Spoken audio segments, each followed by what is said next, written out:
Ndichida kutendai muri Zimbabwe nekuda kwesapoti yese yamunotipa pano paSain TV. Basa richienda mberi. Ndofunga vazhinji munomuziva mukomana wandakagara naye panapa. Mukomana uyu akambopisa Tadiwa Nyamanindi. Handiti? Vanhu vazhinji vanga vachitsvaga ko mukomana akazoita sei, kumukomana mupenyu here. Aiwa, tazotsvaga mukomana tikakwanisa kubatana. So timbokurukura naye tinzwa kuti zvii zvakazoitika parwendo rwake rwaakanga achifamba kubva kumashure. Tadiwa, zviri kudii? Muri seko muri yeZimbabwe tiri right. Ameno muri kuzigona sei? Chekutanga vanhu vangada kutanga kuziva kuti iwewo unonzani apo ane makore mangani? Ndinonzo Tadiwa Nyamanindi, izvezvi ndane makore 18. Alright. Tadiwa Nyamanindi. So timbodzokera kumashure. Handiti?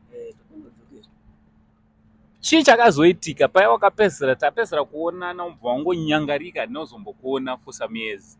Pawakataura kuti zvoni uri kufanira unopedzisa madhiri ekuromba.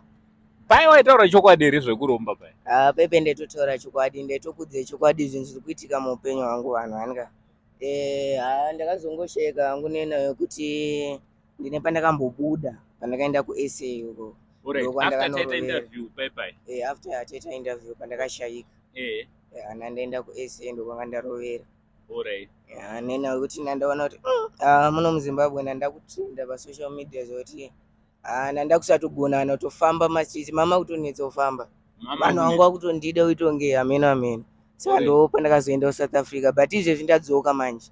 Sapepe vanhu vakanga vachidei kwauri? Vanhu vaida kuziva, vaida kuratidzwa kuno kwandakaenda kuti ndiwe zvandiri izvezvi. Vaida kuratidzwa kwandakaenda. Vanhu vaida kuendawo kwawakaroma? Vadiki here, vakuru here, vane mari here, maonero ako kana kuti vasina? Vakuru, vane mari nevasina vese vaida kuuya. Vaida kuenda? Vaida kuenda. Hauna here vawakaendesawo? Ndakangoendesa 2 chete, but pakuvaendesa ndina kuenda navo ndakavadirect. Vakaenda vega.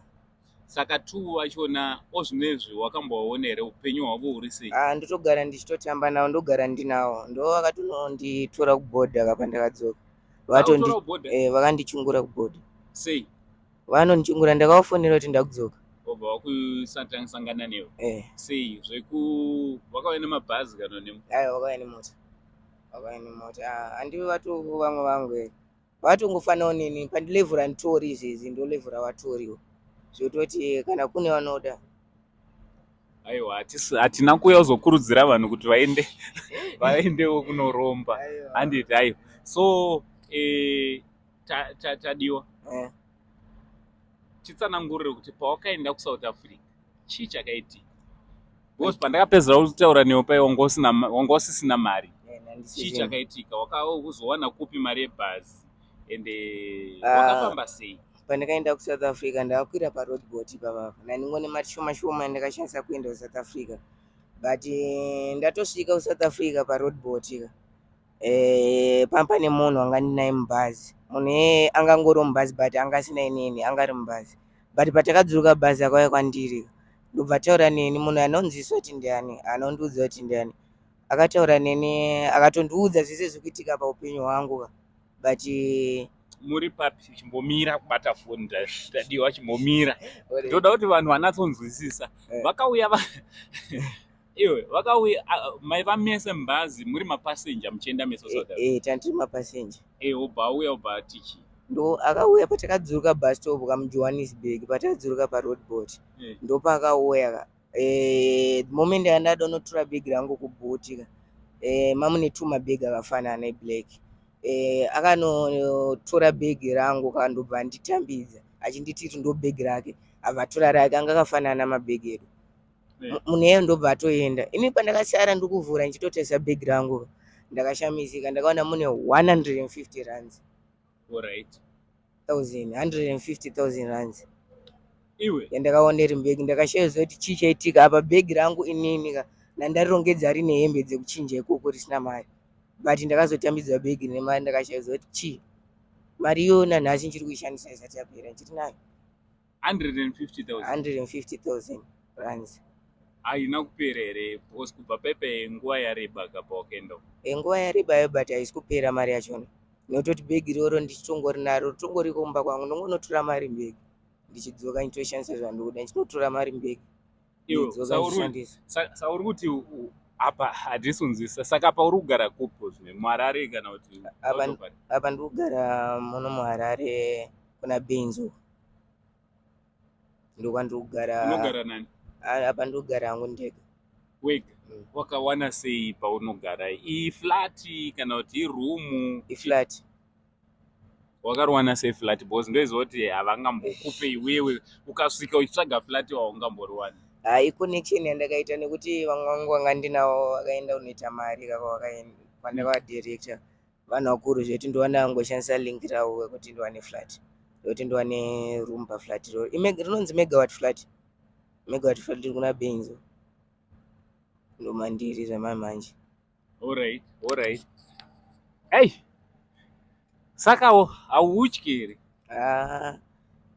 Izvezvi pandakatanga ndopanga pachine kafie but izvezvi ndasimba zvekutoti zvekutotya ndichatotya hapana chinhu chakutombondityisa kana kundishamisa hapana ana one zvinhu zvese zvitongori normal kungoflowa so zvinhu zviri kuflowa. Alright, ko pawaitaura uchiti wewe makore auchararama chichi wakazodzokerero ukanopedzisa madhiri awaitaura pa? Madhiri ndakadzokera ndakanopedzisa ndo pacho pandakaenda South Africa ndakanopedzisira South Africa. Sei? Because waiti sekuru tati watoda munhu toda kuti utaure chokwadi because waitaura kuti sekuru ava vari kuchipinge. Vari kuchipinge but ndakazonopedzisa South Africa. Sei? Ivo sekuru ava handimunoziva ngosendipepe pamanga muchiti handisisina mari.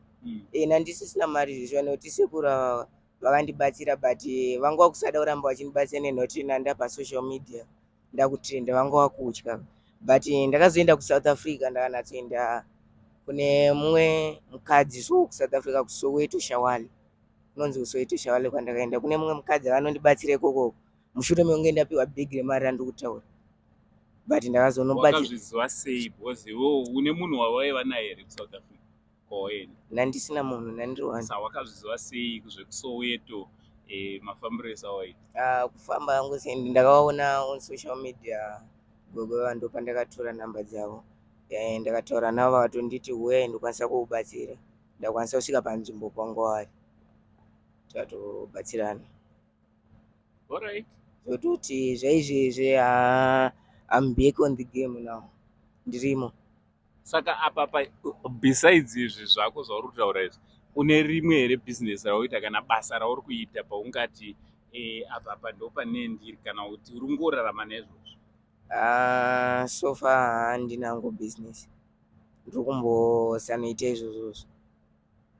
Saka ndo zvinotokuchengeta kutotenga hembe kutoita kugara pamba pako? Ndozvinhu zvinotondichengeta nguva refu izvozvozvo. Samba mako munei chauinacho mba mako?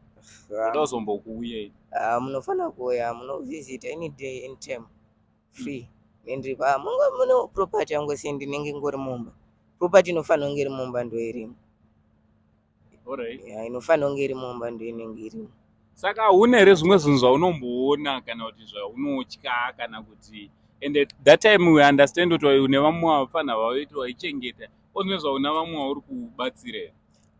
So far handisati hangu ndine vatiri kubatsira because ndichangobva unosvika kubva South Africa but ndakutotanga mamanye ndakutotanga hangu kuona vamwe vapfana chivabatsira but handisati ndakuvabatsira izvezvi nekuti ndichangobva unosvika. Saka pakufamba murodhi izvezvi muHarare vanhu havakuzive here iwewe because wakatrenda kaiwe? Vamwe vacho vanondiziva but vamwe vachona havandizive but vazhinji vachona vakatondiona notoreact vanotoona kuti munhu angu unongoramba kutarisa anenge aitoziva kuti ndakamuona samwe munhu. Alright. But zvekutotya zvekufamba musiti handikutotya kutofamba musiti nekuti vanhu vachona kuya vandira wawandisa. Alright. Hautyi here kuti pane zvinogona kungoitika kwauri? And hapana here zvaunomboona iwewe semunhu kana kuti wakarara uri mumba mako zvinhu zvese zvinongoflowa?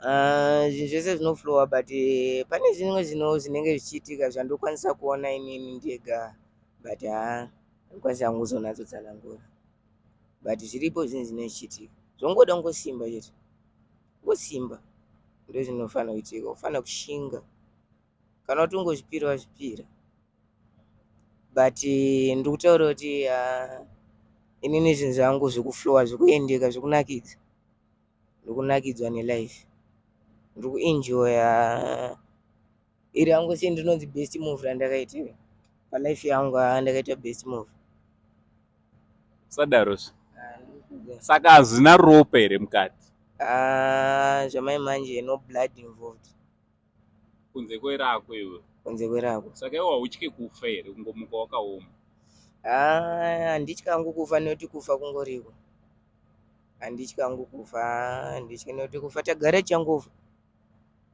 tese tichangofa saka kufa kuriko handityi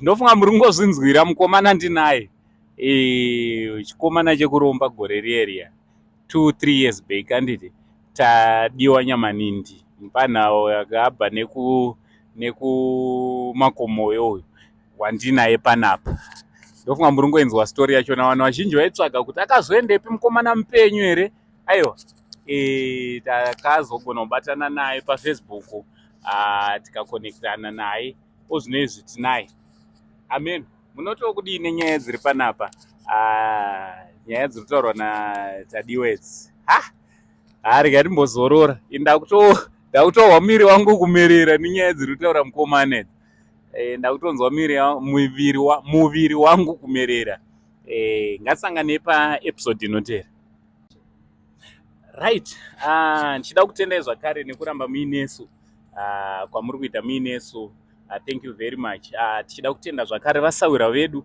veFit and Go ndo vanotigadzirira motikari kuti tinge tiri tinoenda kwese kwatinoenda iye zvino tiri panapa nekuda kwemotikari yakagadzirwa suspension neveFit and Go so zvamunongoita kana muchidawo kugadzirwa motikari yenyu munongovabata panhamba dziri pascreen kana kusvika panhamba 48 Kagui Street muguta reHarare zvakare kune branch ritsva riri kuKwekwe murodhi yekuenda kuMbizo pane safe station iripo towards Mbizo mukafona zvakare munokwanisa kuti munge muri munosvika Kadoma zvakare papost office pane shop yeFit and Go kumotomoto kwaMutare Fit and Go mukasvika zvakare muChinhoi Fit and Go mukasvika zvakare kuKaroi Fit and Go Tadiwa zviri kudidi bobo amuri sei mushe saka nditsanangurire uri kuSouth Africa iwe waigara pai uyezve wakanga uchigara nani ndiri kuSouth Africa ndaigara ndega ititaurisei mchana ndiri kuSouth Africa ndaigara ndega nditya ndaigara unonzi kuSoweto Shawali kokoko pamba pemunhu akandibatsira gogo vanga ndichikudzai vandakaenda unoona South Africa ndopamba pavo pandaigara ndakagara ipapo zvemwedzi panga ndisipo pese apa kusvika ndazodzoka vachanondisimbisa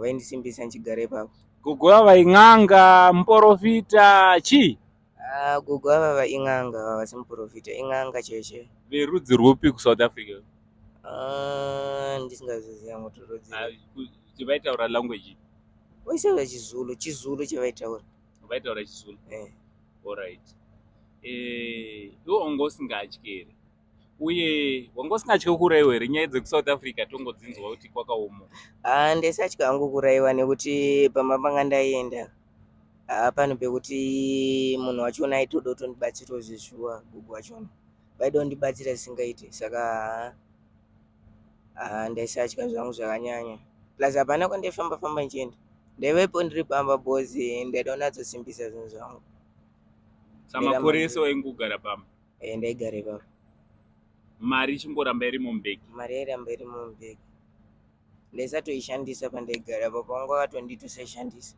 unoishandisa kudzokera ndakatotanga kutoishandisa ndichidzoka uno kureva kuti makore ese aingovamo apapa iyi yasara mari apapa ikuramba ichingo increase haisi kuita less kana kuti chii ndakangotora mari yanei ndatora ndakanoverenga futi ndinongoona iri the same, haisi kuchinja, ingoramba iri pa150,000 rands. ndopaingoramba iri papa, haisi kuchinja. Chero ndakachishandisa zvinenge haisi kuchinja, mari iyoyo ingoramba iri papa. Saka hautyi here zvakadai? Kutya zvezvi handichatyi, pandakatanga ndo pandaitya, izvezvi handichatyi. Izvezvi ndajaira zvinhu, ndamomu zvinhu kasaka handichatyi, ndaitya pandaitanga. Kana kusiya hausi kuda kusiya here? Timbotaura nemamwe maprofets, mapastors, mabishop vangada kubatsira. Sofa kusiya zvichasiyike nekutoti ndatopakati pazvo. Ndatopakati pazvo, handi ndakakudzira kuti ndikunotengesa sopa ipai, saka ndakatengesa kudhara, handikwanise kuzvirivhisa. Aiwa, but mapastors vanokwanisa kubatsira, maprofets emuZimbabwe tine avo maprofets mahombe. Isusu edu kunzvimbo yedu hatidi izvozvo zvekukanganisa zvinhu kana tatotanga. Ndikwanise kuti maprofita kana ani vandibatsire. Pandisi kuda iwo papa, zvichangopera sematangiro andakazviita. Mapiriro azvakangonzi zvichaita nevanhu vakandigadzira, ndo mapiriro andoda kungoti zviita. Handisi kuda hangu iwo, handisi kuda iwo, mapiriro azvinongoita ndiaya matangiro azvakangoita. Saka advice yaungada kupawo kune vechidiki nevamwe vari kuda kujoina izvi ndeyekuti kudini? Ndoizwa kuti iwewe hauchagone kudzoka, but ko vamwe ungada kuvapa advice? Vamwe ndokwanisa kuvapa advice yekuti kune vanoda zvavo, kana vanyanyoomerwa vanokwanisa kunditsvagawo votaura. Aiwa, advice yakanaka Tadiwa, yekuti ngavasiyane nazvo. Ndati kune vanoda, kune vanenge vatambura ngavanditsvage, asi kune vasingadi hawa ngavasiyane nazvo. Hazvina kunaka zvinhu zvandiri kuita izvi, it's not good, but inini ndangoitawo nekuti ndo last option yanga ndikwanisa kuita. Ko vamwe vaivaiva wati 2 vatovawo nemari vari kutoita zvavari kuita? Vatone mari. Mazita makuru here kana kuti madiki? Mazita achiri madiki but achaita makuru. Achiri madiki but achaita makuru. Ndezvipi zvavanazvo vanhu ivavo kubva pawakavaitira? Izvezvi kubva pawakaenda, vese vane dzimba, motikari vakufamba nadzo, makasi wanawo, zvese zvavari kuda vari kukwanisa kuzviita. Havana chinhu chavasi kukwanisa kuita neneti mari yachona yekuita zvinhu vanayo. Uyu mukomana regai timire panapa, because ndiri kutya kuti angatoinfluensa vamwe. But ndangoti ndikutsvagirei Tadiwa wamakanga mutsvaga. Tadiwa Nyamanindi uyu aripo mupenyu, arimo muHarare. Guys, zvakaoma. Akaita zvinhu zvachona achiri mufana apa paatokura. Ari kuti ane 18, hadzisi 17 here? Aiwa, usada kuti 18 nekuti ndodziri legal. Uri mudiki ipapo. All right. So guys, what do you think about this young man, Tadiwa Nyamanindi, nestory yake yekuromba? What do you think? Ngataura ne comment section. From Uncle saying the only Zim uncle. For now, Chiti, much love.